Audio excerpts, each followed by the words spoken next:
August. I'm fine. Oh my gosh. I love It's very hot. to hear too. Yeah. I just feel it's starting to take over my brain. I think I'm atrophying from the inside out. I know. Like, oh my God, I can't do anything. I feel Mm-mm. like lethargic. At least you have a beach. I just have like grass. I I don't even want to tell you how long it's been since I've been to the beach. Well, that's what happens though, is when you live there, you don't Yeah, go. I mean, exactly. You're like, oh, it's so much work. It's so much work. And then sand gets everywhere. it's And true. it's just like, now I have sand everywhere, no matter what you do. Yeah. Yeah. I mean, I like where we are because it does keep it, you have to almost make it worth it, the like Yeah. effort. And that needs to be like holiday version of yourself. So, Yeah. because I Like, also find cabining, like, that's a big thing here because of the mountains, is going to a cabin. That yes, doesn't have sand, but the prep of like humans existing, in the mountains. no wonder we left the woods. Like, and now we're like, I know. let's go back. Except, Let's pretend like we're homeless. No. except we have no skills and like, I mean, I'm still gonna get you to go glamping with me at some stage, but it's gonna be look, I like camping. I told you this. I enjoy it. I especially enjoy me a little romance camping, Christy. We can go romance camping. it's gonna be amazing. I like, But like it is a lot of work and you but have to make it worth it. well, the last time my friends and I in Charlotte went to the mountains, we went up near Asheville, RIP, but also resurrected now. Yeah. Um, and Go to Asheville.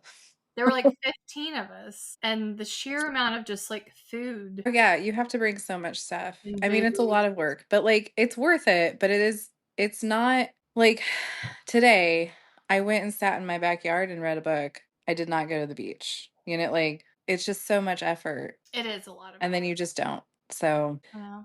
yeah. Well, Oh well. that's okay. We're still over here enjoying springtime, which is great. Summer, honestly, is here. Summer is here. Spring is gone. Like And spring we has never knew sprung. you. With spring, We we never never knew. we never knew you. We have gotten some storms around here.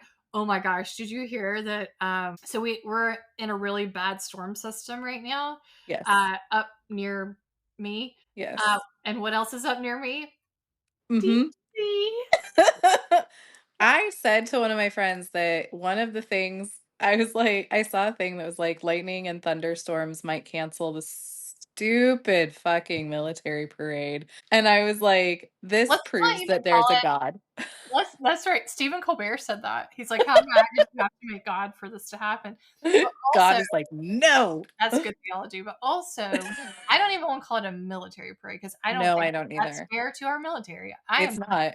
I am going to call it a dumbass parade It's a dumbass parade. It's a dumbass parade. That's what we're gonna call it from that now has on. been co-opted, or sorry, has been uh, the military has been drug into the dumbass Drug into the dumbassery against their of will. the Maybe whole. I'm gonna believe Um, that. yeah, I'm gonna go for a wee little bit. I don't have a ton of time tomorrow, but I am gonna go for a wee little bit to a protest. Same. Though I will tell you, given Florida governor just reminded us that it's legal to hit protesters with a car. Oh, protesters are just human, Protesters, but right, but just I thought that was like a human thing, generally speaking. Like, it's legal to hit a protester with your car. It's a law here. It's a thing. It got where do you live? I live in hell. Um I thought it was a general thing that humans were not fair game for cars. well, humans are fair game for cars. It's I know legal. that's Like, I was under the stupid assumption yeah, that that we we weren't. couldn't murder Yeah. people, but No. It was a couple of years ago, apparently. In like it was like a reaction to, I'm assuming, the Black Lives Matters stuff, but yeah, no, it's a real thing here. And then like there's been several sheriffs that have gotten on camera and said like if you protest, we can kill you. Like it's real friendly here. So I am gonna go. I can't go for the whole of the protest, but I am gonna go and I am going to try not to get hit by a car or shot by oh, a sheriff, oh, apparently. in North Carolina, we haven't got those warnings, which I Yeah. feel okay about. Um, I don't know that it's a law here or not, I but don't think that it's a law in a lot of places. wow. Yeah, it Also, is. Whew. I am never. I know I go on and on about like got Josh Stein. He was recently on Stephen Colbert, which was awesome. Oh, Talking yeah. of our governor talking about how Trump denied further FEMA Oh, um, yeah. for Western Mhm. North Carolina. Yep. Uh, 'Cause Plenty. he loves those people. He does, doesn't he? Those Mhm. rural people Yeah. out there. Real Yep, fighting for that working class. Yeah. yep. And so I, he seems just not want us to get hit by cars either, That's nice. but for a different reason. Yeah. So Yeah. I'm just gonna hide up here. I told you I'm just gonna The like hide. yeah, the Denver's mayor was like, "Please don't vandalize small businesses, and Mhm. also we are not going to let the feds come in and shoot you." And I was like, "That's better. That's a better thing to say to your citizens They put up than." on the Charlotte Observer that the place where Stewart got his citizenship examination and also sworn in later, ICE was picking up people who were trying to go through the process legally. Yeah. Trying to Yeah, that place is a they show up for their court dates and they then were showing ICE up for just their takes court them. dates. It's an absolute, I mean, it what the Gestapo is alive and well in the United States. I mean, good freaking, I don't have non-curse words for this conversation. So, I know. um, Well, anyway, guys, but it's Friday. here's what I'll say, like No, solidarity, no, we go are ahead. here for our immigrant friends and We are. family and everybody, and go do what you can and support however you can and stay safe and don't get hit by cars. But But also realize that, and this is your social justice aunties, realize that this is not a normal thing, and they're going to try to normalize it and say things like, "Oh, they're illegal." But they're for not, yeah, example, the Observer, and again, I wasn't there, but the Observer was talking about these are people who are trying to go through the system, yes. and they're And picking them up, and they're going through the same system that my immigrant husband went mhm, through mhm. just 2 years ago. And if he had gotten picked up by ICE, he's white. He's very Yeah, fluent he's in English, as he proved in his examination. He had an English portion of the examination, I which was mean, the Scottish should have to prove that. fair. But it was just like if they had picked him up and just taken him, like I would have not known what to do. I Like know. I mean, it's an I mean, absolute I horror. probably would have honestly, and this is the reaction you need to understand. You see all these people who are maybe getting violent with ICE people, and we are not encouraging that. But I'm telling you, if they had taken Stewart and put him in a van, I would have beat the ever living shit out of anyone I could have gotten my hands on. Absolutely. I mean, also, like, I let's probably be would have got very shot, honest. honestly.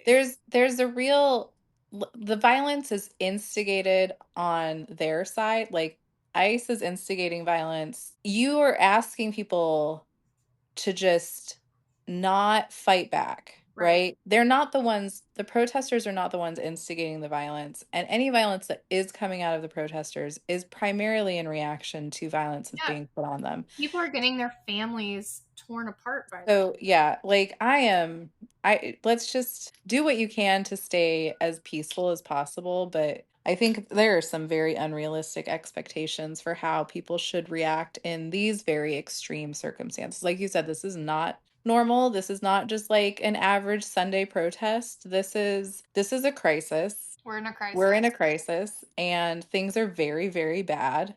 And our president And currently is going to do a parade like he's Chairman Mao or something. yeah, he's having a dictator parade for Yep. himself, and By the way, look um at the price tag on that too. Just yeah, I mean, and it's all, I mean, just it's bad. So yeah, I mean, as safe as possible, as peaceful as possible, but like also be realistic yep, about what that looks like and don't blame the victims. yep. And immigration is very costly and very hard, and you know this from Oh, experience, and you had the easiest of experiences, I think, you and Oh, yeah, Stuart, sure. because No, yeah, I mean, Stuart and I were married, but I mean, yeah. it's still, You if you you were want. married and he had a good paying job here, Oh, yeah. and he's a white I man did from have to Scotland sponsor too. him for him to come into the country. And that's another thing. You have to, when you sponsor It's someone to come into the country because he didn't have a job, you yeah, have to make 3 times their lowest, what is it, minimum wage or lowest, whatever their whatever the lowest cutoff, wage. yeah, Luckily, I was in North Carolina, so that wage is lower. yeah, And luckily, I had a job at a university, which didn't pay a whole bunch, but it paid enough. So I yeah, was able to sponsor him. But keep in mind, that's different. And when you see people, we are not saying people aren't acting mad or violent, but understand that, I would have done the same thing. Like, yeah, I would have been bashing out the windows of that place with a baseball bat if they took him. yeah, And yeah, they would have put me in jail yeah. and maybe deported me now to You might have been right next to ever you might have been in the Venezuela. gulag next to him. I mean, and like Right. I I think would have about gone. my great grandma and grandpa came over from Eastern Europe and never became citizens, and it was not an issue. And that was my great grandfather. I have a picture sitting on my table right here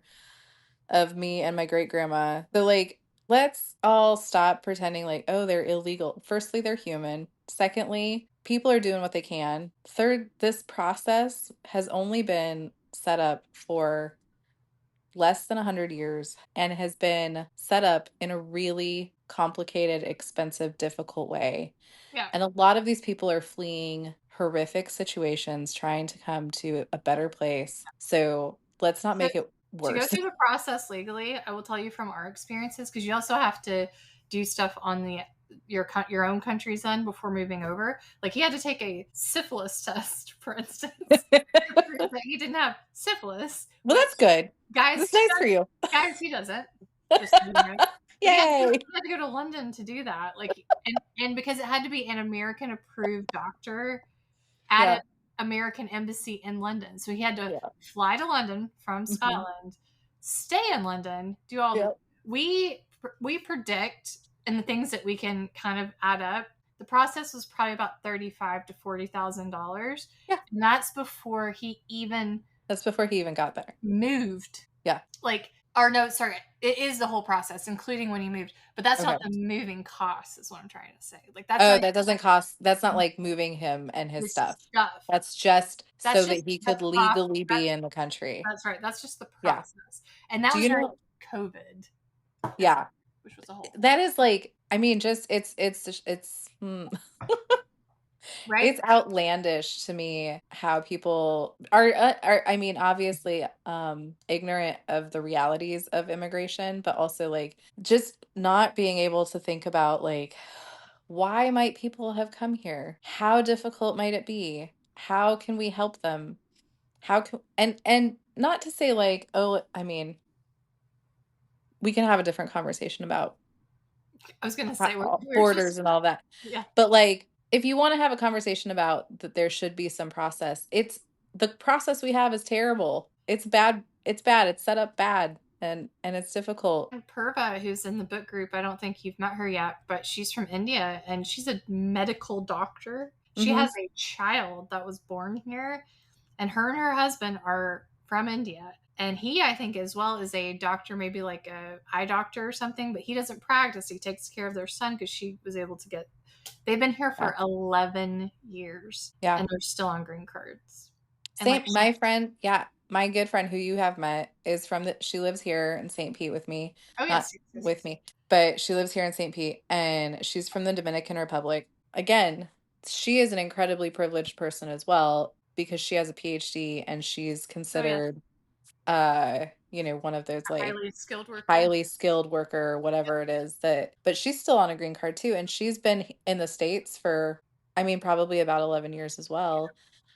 Because she was at a postdoc in Michigan for a while before she moved here. So like, yeah, it takes forever. And like, these are, these are people with incredible positions. Now we're talking about like people fleeing dictatorships in El Salvador or Right? And civil wars or whatever. Like, folks who are yeah. like, you don't know what it's like in other countries. I actually tried to get citizenship in Scotland.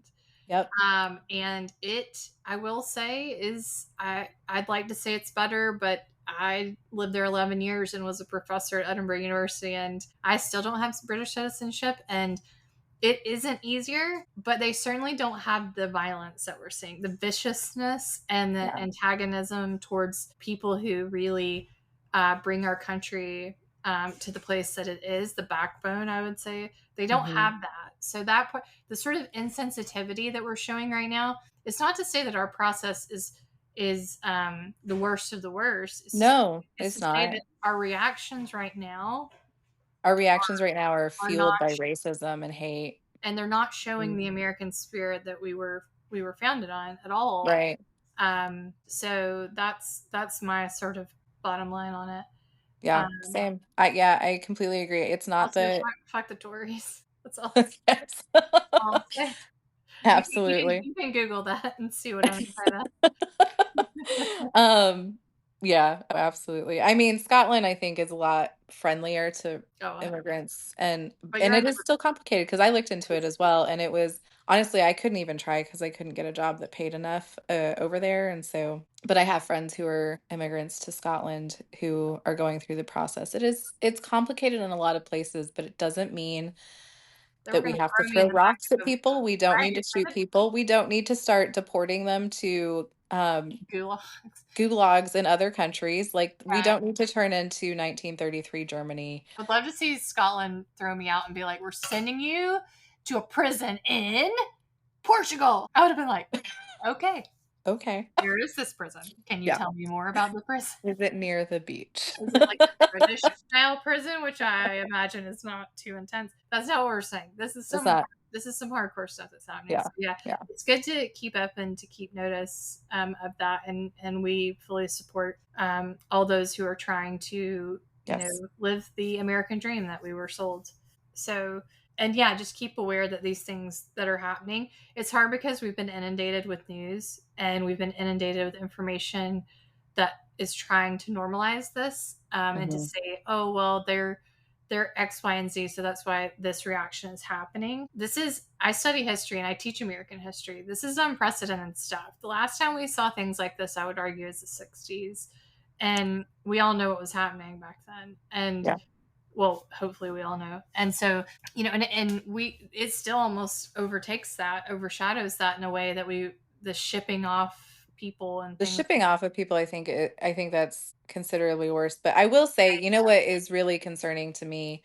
And we have a right to So protest, by the way. Just that's in the Constitution, which still matters. yes. This is our constitution. Our constitution should matter and does matter. And even if it is not being It has to acknowledged be by this peaceful protest. administration, Peaceful protest. protest is a right of everyone here. And so what concerns me, the thing that I am kind of currently extremely worried about is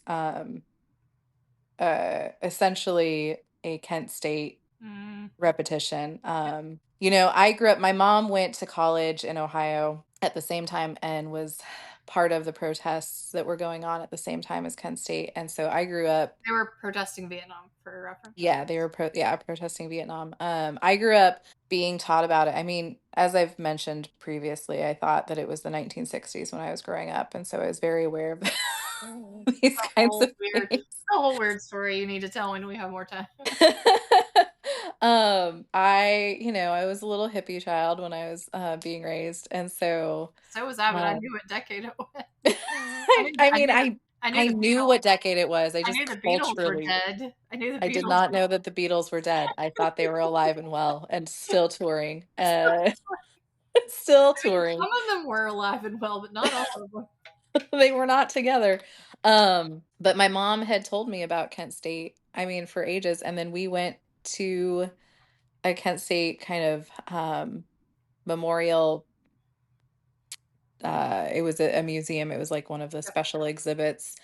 And like I could recite the names of the students who were killed Yep. um for years, I mean decades. I can still remember a few of them, but it was one of those, like, really shocking moments of how much the government had overstepped and gone against Oh, its own 100%. citizens, and I'm like, "That's where we're at again," and I'm Yep. just kind of waiting for Yeah. the new names, and it's These really students were just protesting Vietnam. And actually, what's interesting is Nixon, after the Kent State massacre, which it was, Mhm. I think it was the National Guard that was called in, but it was police at the very least, and Yeah. they shot. It was the National Guard, yeah. Yeah, they They shot at shot. students who were protesting, and then some students died that were just walking to class because Yeah, they weren't even in the they protest. weren't, yeah. There was like They a were just guy that was like a military guy that was just like walking to class, and mhm. Yeah. but Nixon, either the day after or a couple days after, has a press conference about it because they forced him to, and he is really trying to uh, create a divide. He calls them hippies, the hippies and the those deviant hippies and all that, and Mhm. patriots and the people who support the troops. And if you watch this, I'll post a little bit of it on Instagram because you need to see that history is repeating itself here. Yep. This is Yep. not that he goes and he doesn't say, he doesn't apologize. You should, No. like, when you watch the video, he's not apologizing.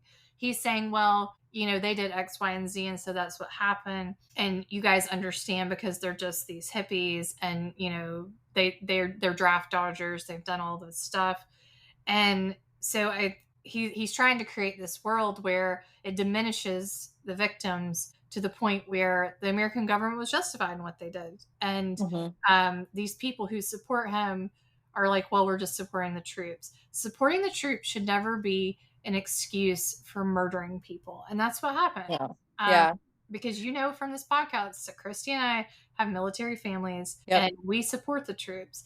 And if anything, I want the troops to not be kids having to go fight a war that I was gonna say we want. supporting the troops and just blindly agreeing to any war or any action that the troops are called to do are two different things. Like you There, can support the troops all day long and still protest the Vietnam War or the Iraq War or let's just start listing off the litany of wars we've been in. my grandfathers would be horrified if Mhm. they had seen this military parade. The guy who went to Korea and the guy who went to World War II would have been horrified by this. Horrified. Yeah. I Like, know my grandpa both of them rolling in their graves. rolling.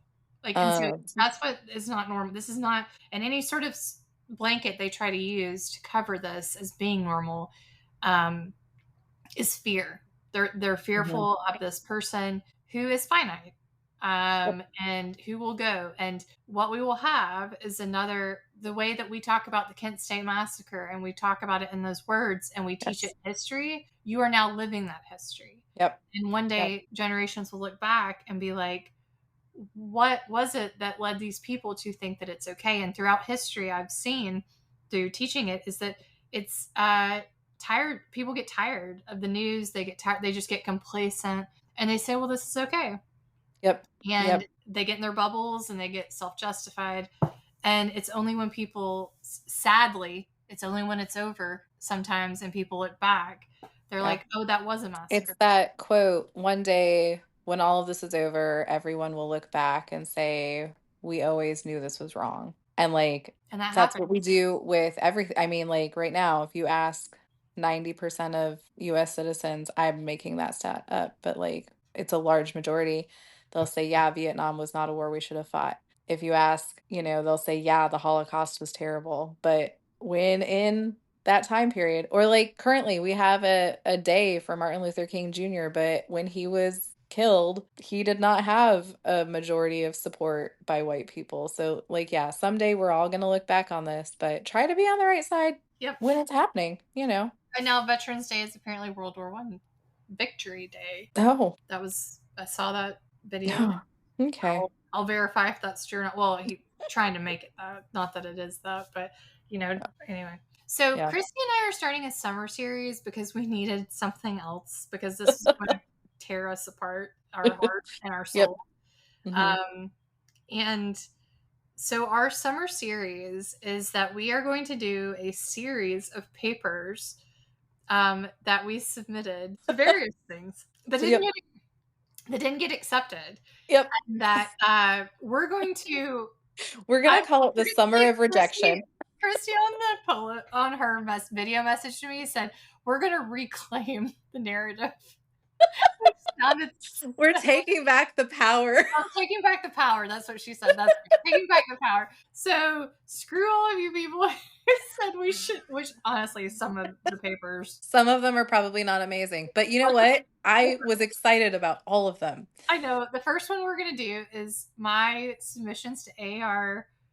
And it's gonna be in 2 weeks' time, I guess, or is it next? I think it's next week. Yeah. We have Next to week. look at the calendar. Okay, whatever. I don't know Next what week. today is. Yeah. Soon though. Soon though. And, well, the next thing. The next episode, yeah. Is I submitted. This was AAR this year in Boston. I The submitted fancy one in in Boston with Boston. all I the submitted brown two shoes. papers. One was on the Rocky Horror Picture Show, Uh-huh. which I was very excited about, which didn't get accepted, Same. and one that was called "Fuck Carl Bart," which And weirdly also didn't weirdly, get accepted. weirdly, the paper titled "Fuck Carl Bart" did not get accepted. That one got It was a rejected shocker. so fast. That one was like days. I think the Rocky Horror people are like, maybe. Maybe, but But yeah, so I'll talk about those on the episode. We're also gonna have, in the midst of this series, we're gonna have Josh Patterson of Rethinking Faith and Taylor of Thomas. Thomas. Thank you. I didn't say Tillich of Tillich You today. almost did. I You did. almost did. I kept it to myself. She's Taylor Tillich in my phone. So we're in a group chat with them, and which is a fun place to talk. And we are going to talk about podcasting and theological podcasting and pros and cons, and we're probably going to drink some wine and just chat to them. But the rest of the series is going to be about these papers that we I think should have gotten accepted. I can't tell you how excited I am about it because it's hard because you get the call for papers or call for proposals for whatever because like one of the ones that we're going to do is my chapter on Lost that's lost is lost. It's lost to the world. So yeah, it's going to be these things that we saw proposals for, submitted them and got rejected. And like to be fair, or they're just lost in the ether. or just lost in the ether like my chapter Christy and I is. have both written stuff that It's just never like the we don't know where publishing it just is never right ended now. up happening or whatever. It's sitting on So someone's hard drive somewhere. yeah, it's just lost to the cloud up in the sky, the great floating cloud in the sky. But we get excited about some of these. Some of them, to be fair, are like it's understandable why they didn't get accepted. Like some disagree. They're all some of them. They're all like I remember a couple of years ago, I submitted a proposal to AAR that, like, looking back, I was like, okay, I can get, but I still was excited about it because we're who we are. And so we're like, yeah, here's an idea. This will be fun. And then it just doesn't come to fruition. And then you have all these, like, poor rejected ideas, like at a graveyard or something.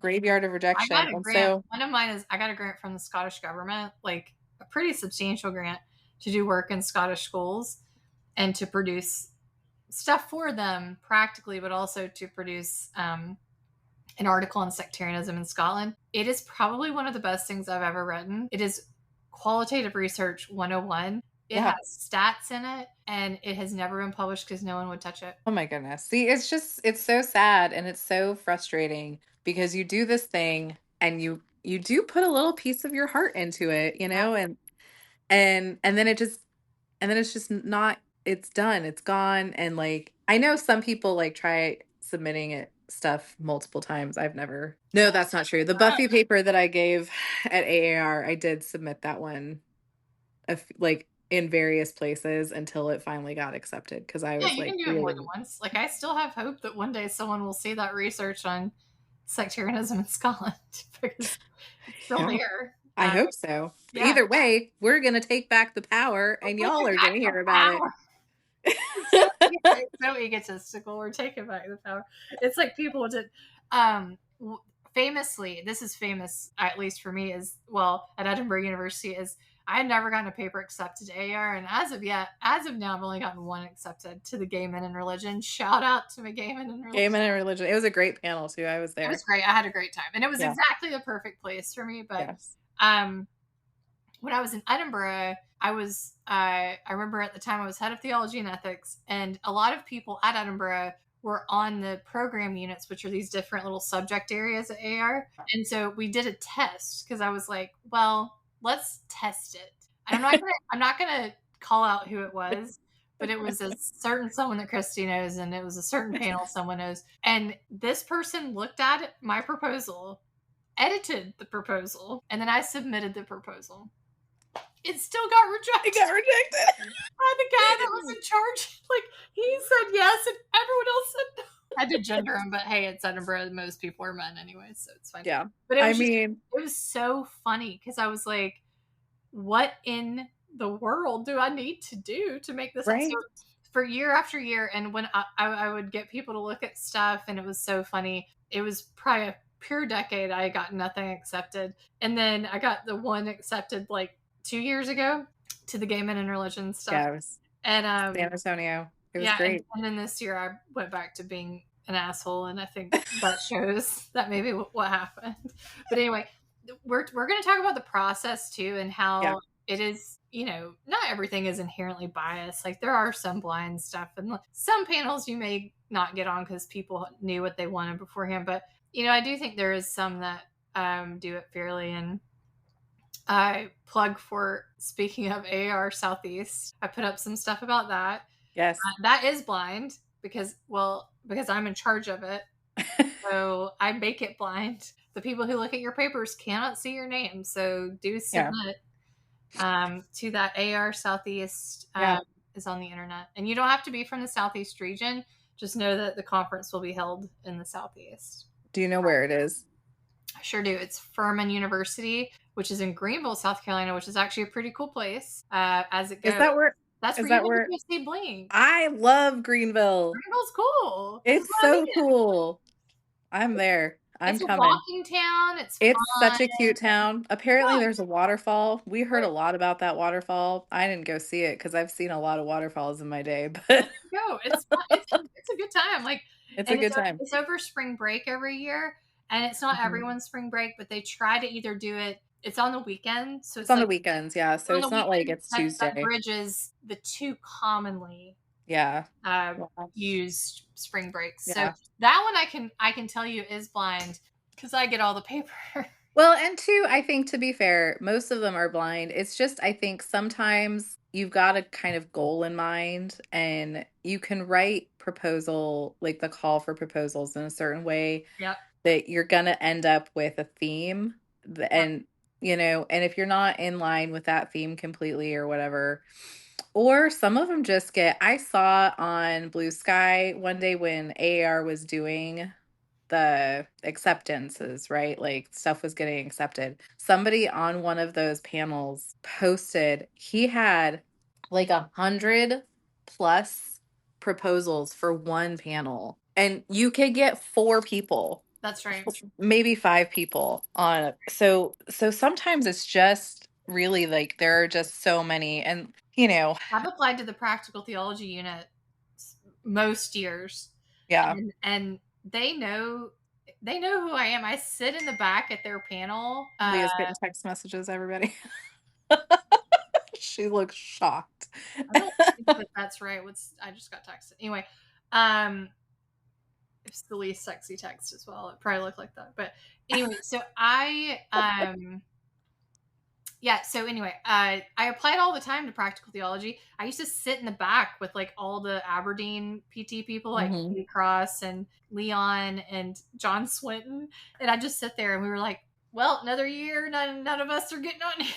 Yeah. I mean, I used to submit to the systematic theology panel, and then I realized that I'm not enough. That's probably even worse. I'm not enough of a brown shoe for that nonsense. No. Like, I can try, but I'm not Scandinavian enough for the I'm just inherently not quite stuffy.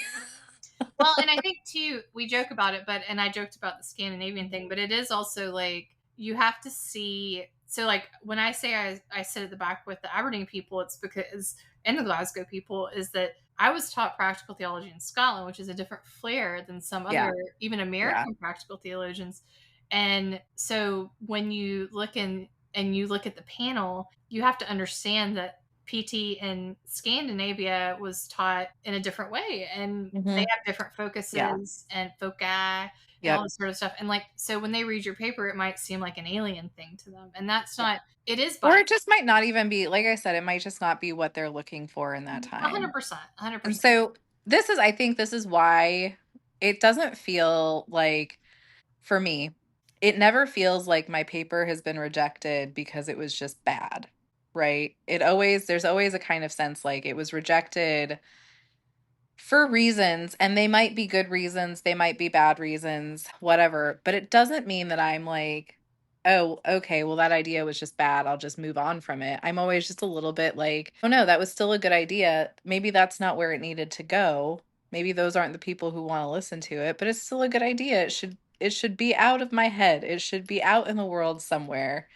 Um, which is why we thought that this was, I mean, we get to talk about whatever we wanna talk about because this is our podcast. But also now that we're down the road a bit, I would never in my first year have submitted a paper called "Fuck Crawford." No, no, probably not. But like, yeah, it just feels like this is a good time for us to revisit some of those. And like some of them may see the light of day somewhere else eventually. You never know. But for now, we're gonna give them to you guys.